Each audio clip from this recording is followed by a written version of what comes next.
Tai treneri, kokios mintis po rungtynių?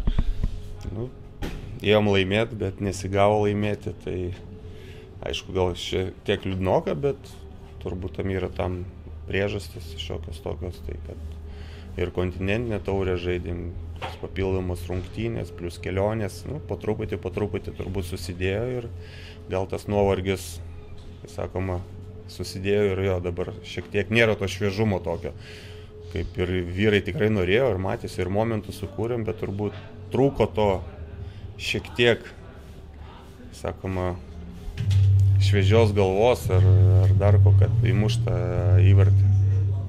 Ir varžovas nespaudė, gynėsi žemai ir tikrai kompaktiškai nedavė antrų šansų. Galbūt toks ir gana nepalankus varžovas Energijai. Tai nepalankus, iš dalies tai viskas palankiai, žaidėm per gynėjus daugiau, bet gal problema tokia, kad nuo gynėjų ritulys nedaidavo iki vartų. Tai puolėjai dirba kampuose, atiduoda gynėjim ir vėl reikia bėgti namo, nes nedaina ritulys iki vartų. Tai manau, tame didesnė problema. Tai šią ir kitas problemas tikitės išspręsti iki ketvirtadienio ir kitokio rezultato tikėtis ten?